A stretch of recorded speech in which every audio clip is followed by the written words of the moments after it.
Meus irmãos, que a graça do Senhor seja com todos.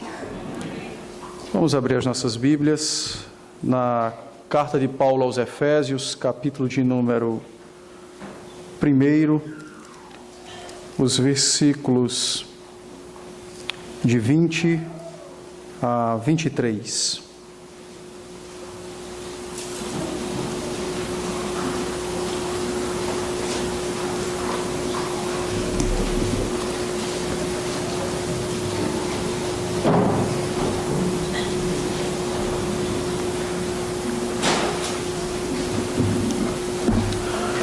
Carta de Paulo aos Efésios, capítulo de número 1, os versículos de 20 a 23, eu farei a leitura e os irmãos acompanharão nas suas Bíblias. Aliás, eu vou ler desde o verso 15, já que é uma sequência.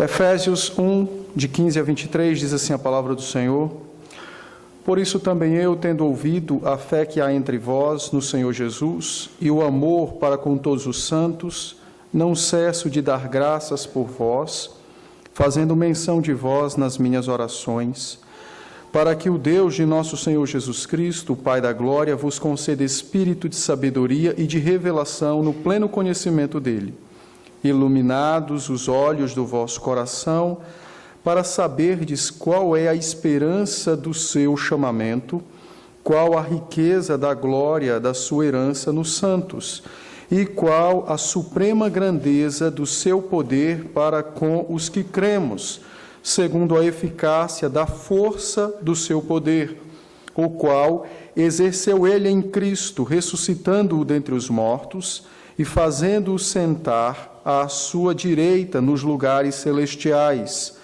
acima de todo principado e potestade, poder, domínio e de todo nome que se possa referir não só no presente século, mas também no vindouro.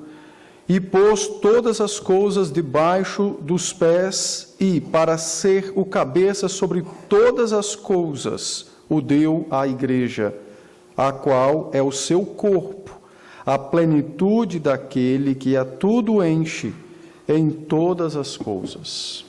Amém. Vamos orar. Senhor, dá-nos graça nesse instante, fala ao nosso coração. Tua palavra está diante de nós e desta feita com este intuito, o intuito da pregação, de ouvirmos a tua doce voz. Que o Senhor, então, do teu alto e sublime trono, pela ação do teu Espírito, nos dê entendimento do texto que acabamos de ler, bem como também que o Senhor possa acrescer a nossa fé e a nossa esperança de redenção mediante aquilo que nós vamos ouvir da tua parte. Que o Senhor, então, visite cada um dos corações que aqui está, e desta feita possa então trazer a palavra segundo a medida da sua vontade e a necessidade de cada um dos teus servos. Certamente para uns a palavra será de consolo, para outros de exortação, enquanto para uns ela levantará, talvez outros abaterá. Mas de certa forma, e é assim que nós vemos em toda a sua palavra, a sua vontade boa e perfeita será feita na vida de cada um de nós. Por isso, abençoe-nos nesse santo momento. Também tenha misericórdia desse teu servo, que as minhas falhas, que as minhas faltas não sejam impedimentos para que o teu povo ouça a tua santa voz nesse instante. Em Cristo, dá-nos a tua bênção, pois em nome dele nós suplicamos. Amém. Amém. Meus irmãos, os irmãos devem lembrar que domingo passado nós iniciamos a exposição desse texto e nós fomos até o versículo 19, de 15 a 19. Os irmãos devem lembrar que esse texto, ele é uma oração que o apóstolo Paulo faz, e nessa oração Paulo mostrou 3 grandes momentos da sua súplica pela igreja dos Efésios. No primeiro momento, ele agradeceu a Deus pelas bênçãos recebidas, também agradeceu ao Senhor pelo bom testemunho daquela igreja, testemunho esse que foi marcado pelas dádivas da fé e do amor. No segundo momento, Paulo suplica a Deus favores de sua parte para com a igreja. E ele faz isso então usando algumas expressões de exaltação e ao mesmo tempo que transmitia intimidade dele para com Deus. Ele pede ao Senhor então que o seu Espírito, o Espírito Santo, ilumine o coração de cada um dos crentes acerca do nosso chamado, da nossa vocação, da nossa esperança do reino dos céus, acerca da riqueza, da glória, da herança, o privilégio que nós temos de sermos o povo de Deus, e também acerca do poder, da suprema grandeza do seu poder disponível para com os crentes, disponível para os crentes. Poder esse que Deus então manifestou na exaltação de Cristo. Os versos então de 20 a 23 se constituem na última parte dessa oração e se constituem então numa exaltação de Cristo e numa demonstração do poder de Deus na pessoa de seu Filho, poder esse que está disponível a cada um dos crentes. Então, nessa noite, nós trataremos sobre a exaltação de Cristo, pelo poder de seu Pai, o nosso Deus. Paulo então nos diz, nos versos de 20 a 23, que 3 coisas marcam a exaltação do Senhor Jesus Cristo. A primeira delas é a sua vitória sobre a morte. Nós vamos ver nos versos 20, melhor dizendo.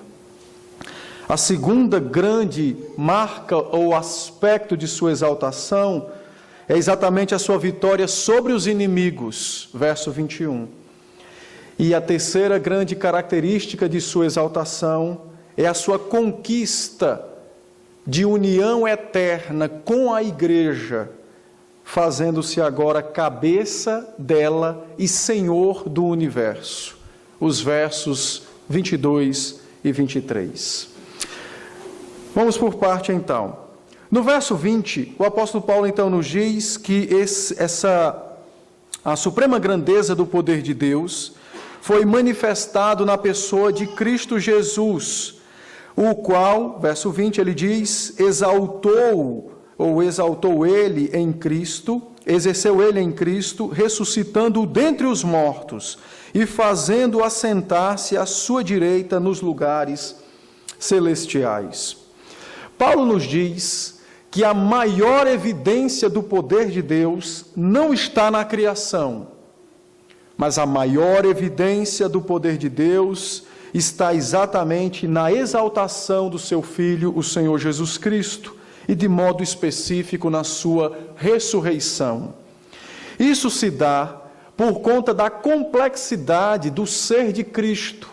Os irmãos precisam lembrar que o nosso Redentor, ele é Deus e homem ao mesmo tempo. Por esta razão, na cruz do Calvário, não foi o Jesus humano quem morreu, mas foi exatamente o Deus e homem, de modo absoluto.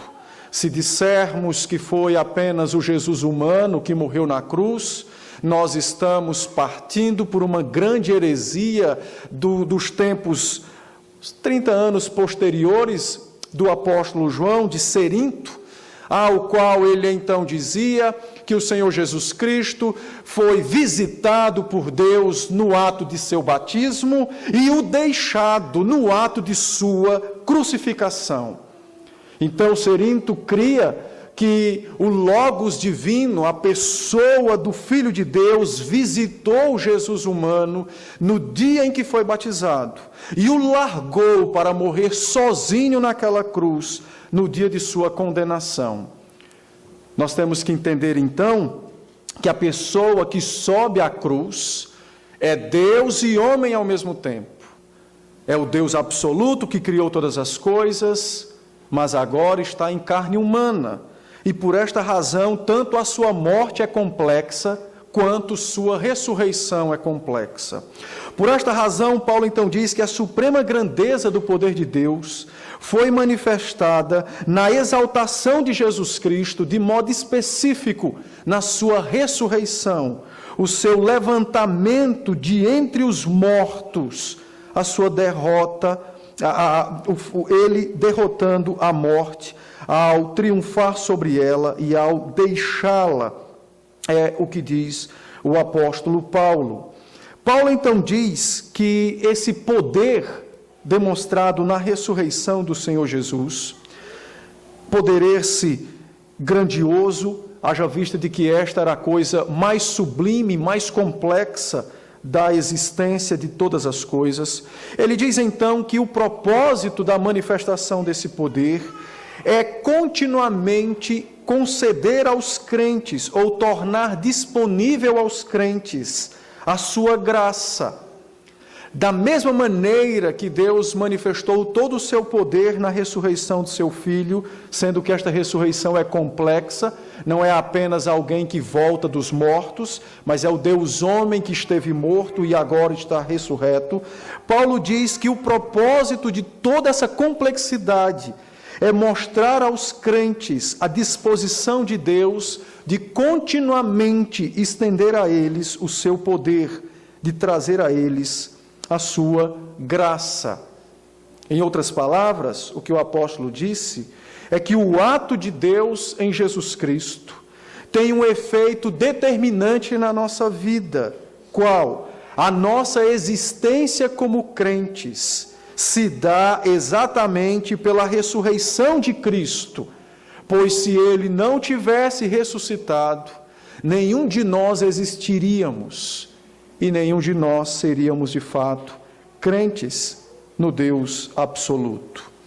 No capítulo 2, nos versos 5 e 6, quando ele trata sobre a doutrina da depravação total, Paulo então diz: estando nós mortos em nossos delitos e pecados, nos deu vida, separados de Cristo? Não, mas ele disse, nos deu vida juntamente com Cristo, pela graça sois salvos. E juntamente com ele nos ressuscitou e nos fez assentar nos lugares celestiais em Cristo Jesus. Então o apóstolo Paulo mostra à igreja dos Efésios e a nós também que a suprema grandeza do poder de Deus, manifestado na exaltação de seu Filho, tinha um propósito. Além de mostrar o seu próprio poder e sua glória, Deus quer dia a dia convencer o seu povo, a sua própria igreja, de que a existência deles como igreja depende da manifestação desse poder, depende da atuação dele, Deus, em ressuscitar o seu Filho, porque nós estamos deliberadamente vinculados, juntos, ligados ao Senhor Jesus Cristo. Paulo então nos diz que a ressurreição do Senhor Jesus, na verdade, é puramente um trabalho divino, um trabalho de Deus Pai, revelando o seu poder soberano na exaltação de seu Filho. Mas, ao mesmo tempo, Deus também tem trabalhado por meio do seu Filho para comunicar a nós fé, graça e amor, conversão. Então Paulo nos diz que, da mesma maneira que o Pai trabalhou para exaltar o seu Filho, ressuscitando-o dentre os mortos, também tem trabalhado nos dias de hoje, manifestando o seu poder continuamente a nós, trazendo-nos a fé, a graça e o amor, fazendo-nos crentes em seu Filho, o Senhor Jesus Cristo. A verdade da exaltação de Cristo por meio da sua ressurreição é de fato a notícia mais emblemática e mais importante de toda a história da raça humana. Não há nada na terra que seja mais digno de nota e de admiração do que a ressurreição do Senhor Jesus Cristo. Por meio de sua ressurreição, o Senhor Jesus agora inaugura uma nova era para os homens, a era redimida, a era dourada da presença de Deus com os homens em todas as partes da terra, não mais confinado a um único lugar, a um único país, a uma única cidade, nem muito menos a um único prédio. Mas agora a era dourada do relacionamento de Deus com o seu povo é inaugurada mediante a ressurreição do Senhor Jesus Cristo.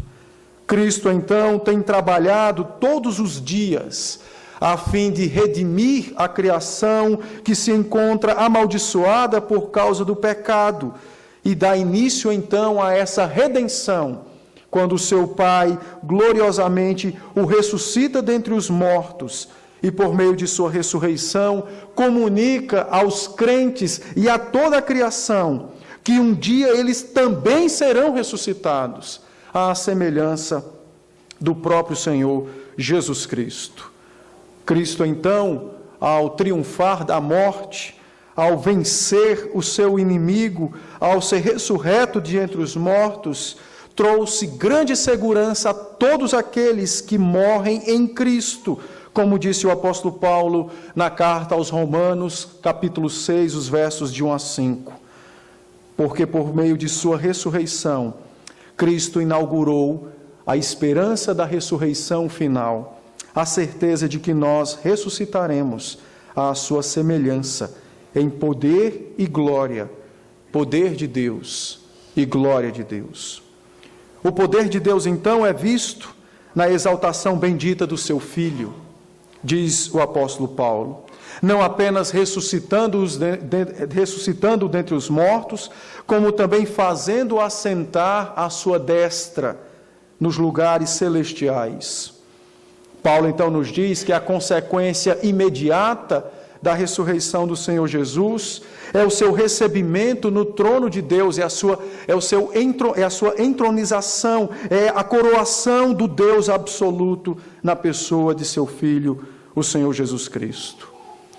A expressão à direita da majestade nos céus implica em honra e dignidade, implica em governo e autoridade. Não é um local específico onde Cristo se assenta numa cadeira e de lá contempla a criação, mas essa expressão aponta exatamente para todo o governo e para todo o poder que repousa nas suas mãos. Paulo então nos diz no verso 20, quando ele diz que o Senhor Jesus está à direita de seu Pai, ele então nos diz que agora Cristo ocupa lado a lado com o Deus Pai Todo-Poderoso o trono do universo. E de lá, ao lado de seu Pai, ele exerce poderosamente o governo sobre todas as partes da criação.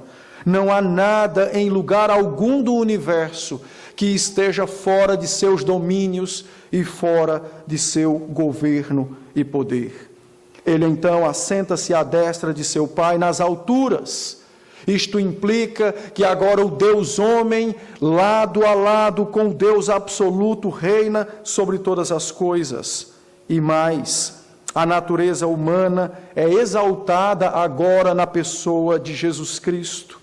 A suprema posição de honra que o homem perdeu quando atendeu à voz da serpente, agora Jesus retoma novamente esta honra para si. E agora então, de lá, o homem perfeito governa e dirige todas as coisas pela palavra do seu próprio poder. Paulo então nos diz que ele assentou-se à direita da majestade nos lugares celestiais. Ele então foi entronizado à destra de seu Pai. O Salmo 110, o verso de número 1, nós temos uma profecia acerca do entronizamento do Senhor Jesus. Salmo 110, verso 1, diz a palavra de Deus, Salmo de Davi, disse o Senhor ao meu Senhor, assenta-te à minha direita, até que eu ponha os teus inimigos debaixo dos teus pés. Esta profecia foi cumprida quando o Senhor Jesus ascendeu aos céus e assentou-se à destra de seu Pai, no lugar de maior honra na face do universo, no lugar que reserva a maior autoridade para aquele que lá se assenta. Ele então está lá, à destra de seu Pai.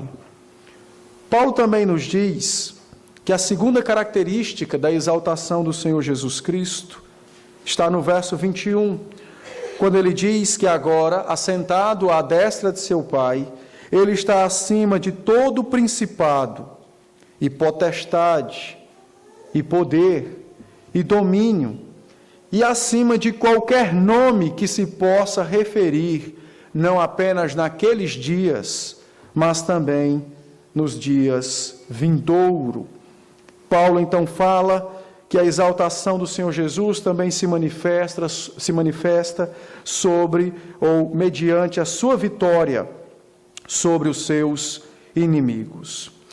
A exaltação do Senhor Jesus Cristo manifesta-se então quando ele comunica a sua vitória e envergonha todos os seus inimigos. Ao assentar-se à destra de seu Pai, ao tomar o lugar de maior honra na face do universo, o Senhor Jesus então agora tem e toma o direito que lhe é legítimo, que é de possuir o trono. O Filho de Deus então agora perfeitamente governa todas as coisas. Mas não apenas isso. Os irmãos devem lembrar que o Senhor Jesus, Deus absoluto, está assim entronizado à destra de seu Pai. Mas o homem Jesus também está entronizado à destra de Deus. Nos céus, sob o governo, ou tendo o governo do universo nas palmas de suas mãos, repousa então um homem perfeito, com carne perfeita. E este homem dirige então todas as vidas terrestres, bem como também os intentos dos corpos celestes, dos anjos, dos demônios. E tudo isto ele faz para a própria glória dele mesmo e para o bem da sua igreja, a sua noiva e a sua amada.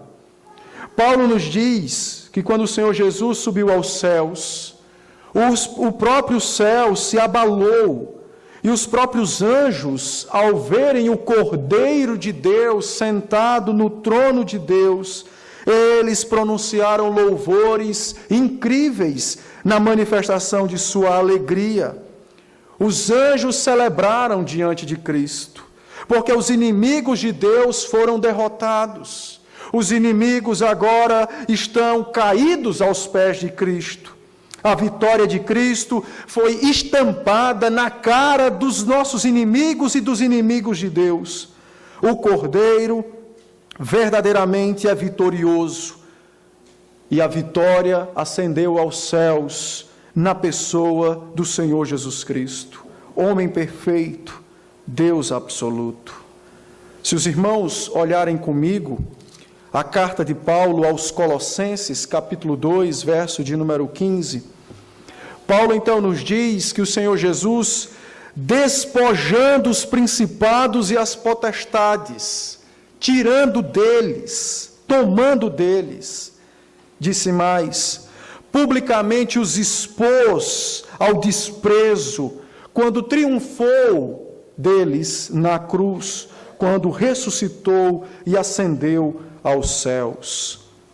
O livro do Apocalipse, Deus, na sua maravilhosa graça, nos comunica como se deu esse entronizamento de Cristo e esse pronunciamento de que os inimigos haviam caído e de que agora o Rei absoluto, o esperado, senta-se no trono de seu Pai. Apocalipse, capítulo 5, os versos de 5 a 14, nos registram esse momento.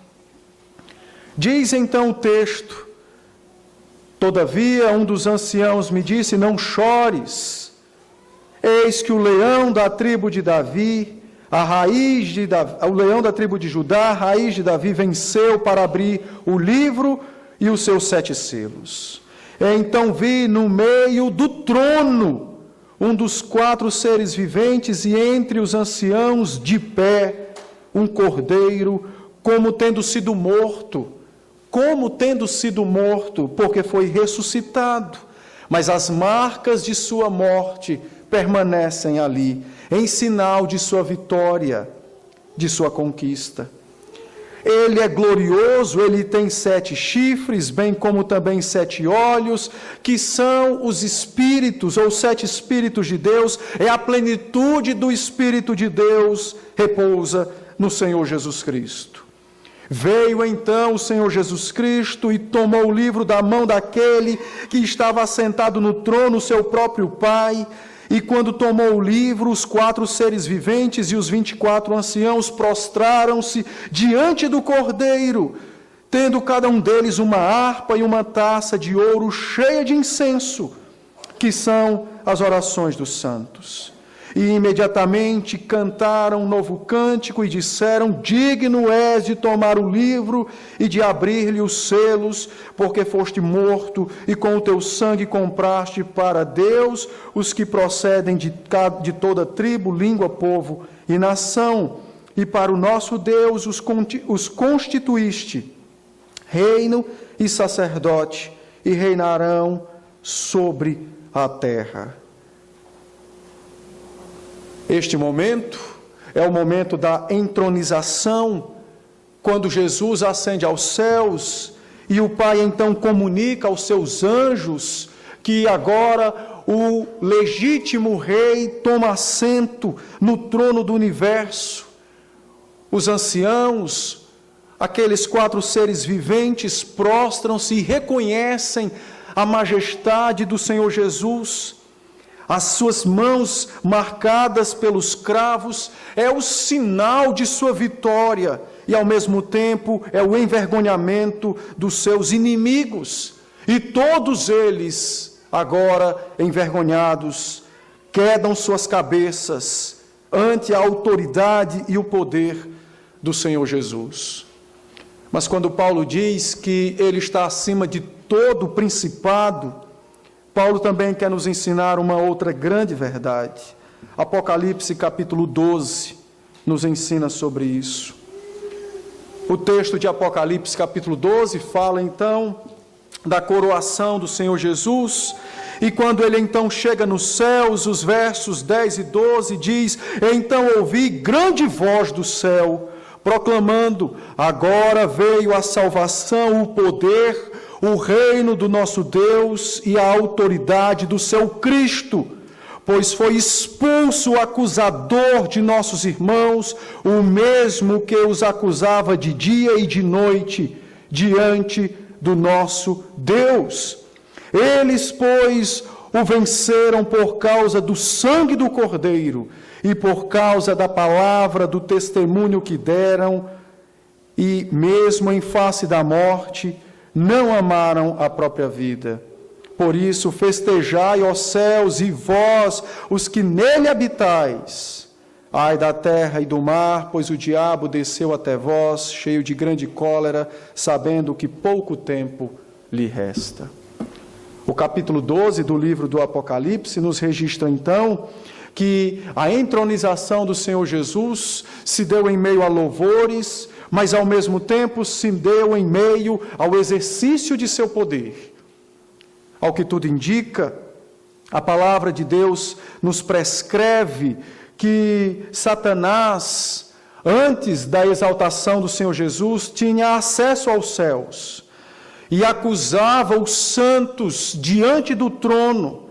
De certo modo, enquanto Cristo não ressuscitou e não triunfou sobre os seus inimigos, ele estava meio que livre para fazer todos os seus intentos malignos, seduzir as nações, enganar os homens e conduzi-los ao inferno, aos montes.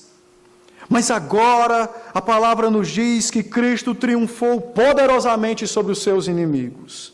Os inimigos de Deus e do seu povo estão agora derrotados pelo Senhor Jesus. E ele então, no seu primeiro ato, após ser exaltado e entronizado, ele então agora expulsa Satanás dos céus, e não há mais como este indivíduo maligno acusar ou intentar acusar os santos na presença do próprio Deus. Ao mesmo tempo que o Senhor Jesus expulsa o maligno ou o impede de exercer aquilo que lhe é natural, como a acusação dos santos, como blasfemar contra Deus, intentar a morte, a destruição daqueles que creem. Ao mesmo tempo que o Senhor Jesus expulsa este indivíduo maligno dos céus, ele então compra e conquista para a igreja grande paz e grande tranquilidade. Não há mais ninguém que possa ou que intente nos tomar das mãos do próprio Senhor. Se os irmãos olharem o livro dos Salmos, o Salmo de número 8, verso de número 6, nós temos uma profecia acerca disto. Verso 6 do Salmo de número 8 diz assim, as Sagradas Escrituras: deste-lhe domínio sobre as obras da tua mão, e sob seus pés tudo lhe puseste. Inclusive o próprio Satanás, que atentava ferozmente contra o povo de Deus. Agora o Salmo 8 é cumprido completamente.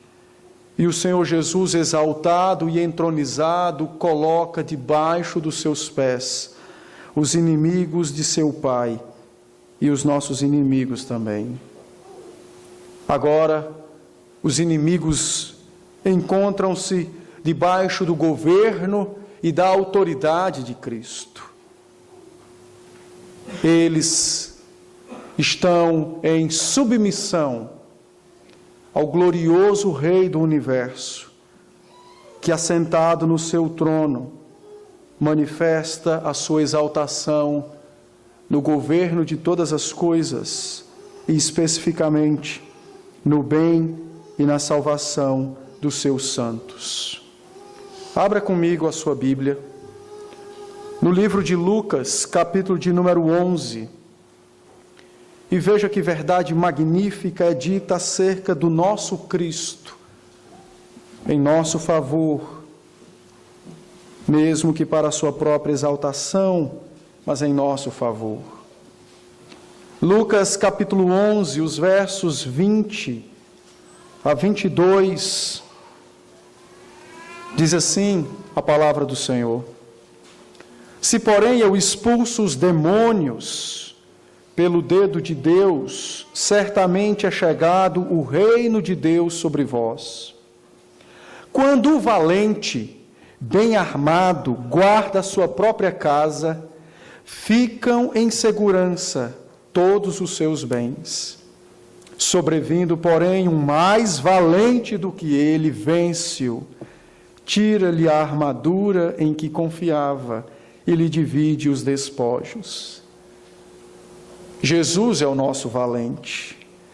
Ainda que Satanás, armado com as suas hostes, ainda que ele tenha ao seu favor o pecado no coração dos homens, ele foi completamente destroçado e derrotado pelo nosso valente, o Senhor Jesus, que quando deu a sua vida na cruz e depois reaveu gloriosamente pelo poder de seu Pai, ascendeu aos céus, ele definitivamente amarrou o valente com as forças de suas mãos e com os atos de sua salvação. De fato, o valente foi amarrado. Satanás foi agora amarrado, as suas hostes foram restritas e as suas ações foram diminuídas pela vitória do Senhor Jesus na cruz do Calvário e pelo seu entronizamento, o assentar-se à direita de seu Pai. O reino de Deus chegou, foi o que o Senhor Jesus disse. E quando o reino de Deus chega, o reino de Satanás é expurgado, é expulso, é diminuído. Agora o reino de Deus definitivamente foi estabelecido. O sinal que é dado é exatamente o amarrar do valente por alguém mais valente ainda. O sinal que é dado agora é pelos bens que são tirados, e agora Satanás não pode deter o Evangelho. Cristo tem salvos em todos os cantos da terra e de todas as classes sociais. A sua igreja é chamada, mesmo em meio a uma grande propaganda do inferno, a um grande levantar-se do mal, ainda a igreja, ela é erguida e ela segue vitoriosa. O maligno foi definitivamente confinado a umas míseras ações, ainda que para nós pareça ser tão grandes, mas na verdade não são, porque o nosso Cristo é o valente, poderoso, que o amarrou e que além de o prender, que o expulsou dos céus, não lhe dando mais ocasião de acusar os santos, sua grande arma, sua grande estratégia. Agora o reino de Deus é chegado e o Evangelho conquista homens e mulheres de todas as partes. Ainda que aos nossos olhos pareça que o nosso inimigo Satanás está solto, mas não está. Os braços poderosos de Cristo o detêm dia após dia. Ele está preso, conforme registra Apocalipse capítulo 20. O que Deus permite então é que algumas poucas ações dos seus emissários, das suas hostes, sejam vistas nesse mundo. É bem verdade que Deus permite que isso aconteça. É verdade que Deus permite que Ele ainda tenha algum tipo de atuação nesta terra. E o propósito é tão simples. O propósito é revelar a glória do seu Filho, derrotando Satanás dia após dia. E ao mesmo tempo, dar a conhecer os seus eleitos. O trigo precioso do qual nós lemos na palavra que trata sobre a parábola do trigo. Trigo este que está plantado no meio do campo do joio. Deus tem permitido dia após dia que algumas ações malignas sejam efetuadas por Satanás, mas o propósito é tão somente envergonhá-lo, manifestar sua derrota, mostrar a exaltação do seu Filho, e ele faz isso chamando os seus filhos, os seus eleitos, o trigo de Deus, que muitas vezes aos nossos olhos parece que está perdido no meio do joio, mas não está. Deus os levanta pela palavra, pelo Evangelho, pelo Espírito, e eles então são manifestados para a glória de Cristo e para a vergonha de Satanás. Cristo de fato é o nosso vencedor, é o nosso valente, e compete-nos adorar o nosso valente, que derrotou alguém valente também, mas inferior a ele, e fez isso por meio de sua morte e ressurreição na cruz.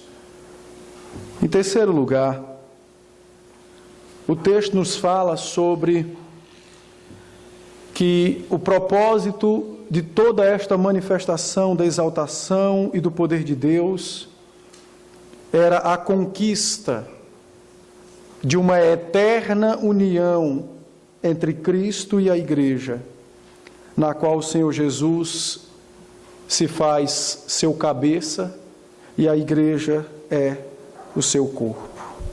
Verso 22, ele diz assim: e pôs todas as coisas debaixo dos pés, e, para ser o cabeça sobre todas as coisas, o universo, o deu à igreja, a qual é o seu corpo, a plenitude daquele que a tudo enche, em todas as coisas. O supremo propósito de revelar-nos a exaltação e o trono do Senhor Jesus não é que ele nunca foi rei. Pelo contrário, é exatamente mostrar a dignidade que a igreja recebeu de agora ter como seu noivo este rei.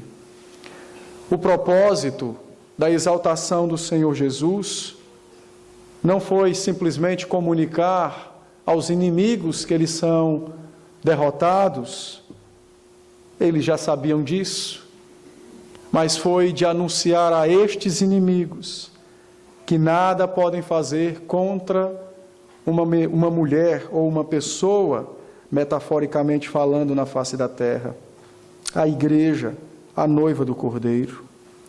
Paulo nos diz então que todo este plano, toda esta exaltação, todo este triunfo tem um único objetivo: revelar aos homens, revelar aos anjos, revelar aos demônios, revelar à igreja a sua união eterna com aquele que reina sobre todas as coisas e sobre todo o universo. O propósito, então, de todas estas coisas é evidenciar o supremo amor e graça de Cristo para com a sua amada, a igreja. A fim de fazer isso, Deus colocou então todas as coisas debaixo dos pés do Senhor Jesus, em submissão a Ele. Deus comunica então à sua criação que há alguém que domina universalmente, o Rei do cosmos, o Senhor de tudo, é o Senhor Jesus Cristo. Mas quem é este Rei? O texto nos diz: Ele é um homem, verdadeiro Deus e verdadeiro homem, verdadeiramente representante do povo eleito de Deus. Ele é exaltado acima de todo principado e domínio, assenta-se à destra da majestade de Deus nas alturas. Quem é este Rei? Este Rei é o segundo Adão prometido. Jesus Cristo, o segundo Adão prometido. Essa era a única forma de Deus amar os homens, a igreja, de um modo que este amor pudesse ser vivenciado legitimamente, haja vista a sua infinita distância como Deus e a nossa pequenez como criaturas. O seu Filho se fez homem. Ele é o segundo Adão prometido, aquele que restauraria a honra da humanidade criada à imagem do próprio Deus. Mas esta imagem foi maculada, manchada, ela foi perdida, não completamente, no Éden, quando Adão sucumbiu aos encantos de Satanás. Agora, como disse o apóstolo Paulo, este segundo Adão reina sobre todas as coisas, e por isso há ênfase no seu domínio e no seu reinado. Porque agora, de fato, existe um homem legítimo no governo do universo. E Jesus Cristo é o único homem que domina completamente todas as coisas. Por meio desse domínio absoluto, o Senhor Jesus manifesta a graça de Deus para com a igreja, a noiva. A igreja é amada eternamente por Cristo, mas em Adão ela esteve distante, quase se perde, e agora Cristo vem para reavê-la, para resgatá-la, para tê-la novamente em seus braços. O Senhor Jesus Cristo, exaltado nas alturas, nos céus. Na verdade, isso é um anúncio de Deus para a igreja, mostrando aquilo que nós também seremos um dia, quando definitivamente o Senhor Jesus voltar e estabelecer o seu reino.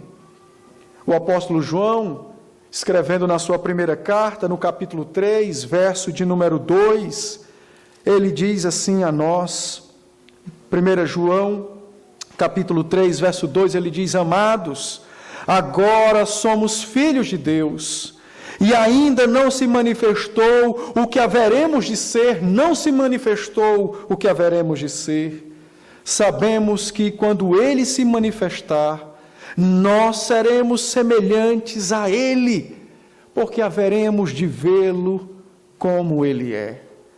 O Rei da Glória, um homem absoluto, que domina sobre todas as coisas. E o propósito de tudo isso é ensinar à igreja que assim será também conosco. Seremos também exaltados à semelhança do Senhor Jesus.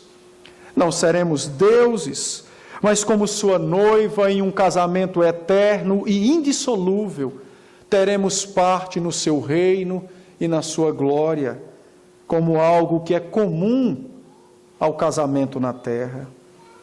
O status, então, do supremo senhorio de Cristo sobre o universo é para mostrar à igreja a íntima união que há entre ele e ela.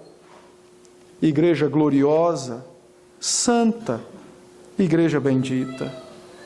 Paulo, então, nos diz que Deus escolheu fazer da igreja o corpo de seu Filho. O Senhor foi feito o cabeça da igreja. E esse senhorio, esse governo, esse casamento, ele é demonstrado diariamente pelo seu governo para com o universo, pelo seu governo para com a criação. Há um privilégio, é o que diz o apóstolo Paulo. O privilégio do senhorio do Senhor Jesus é dado à igreja. Todas as coisas na face da terra são dirigidas por Ele e têm um único propósito: o bem e a exaltação da sua noiva, os crentes, a igreja. É no seu casamento ou no seu noivado com a igreja, diz o apóstolo Paulo, que o Senhor Jesus mostra ao mundo e aos seus inimigos o ápice do seu governo e do seu domínio, tendo um relacionamento orgânico e amoroso com a sua igreja, que é o seu corpo glorioso. A igreja é sua noiva, é sua propriedade, também é o seu reino.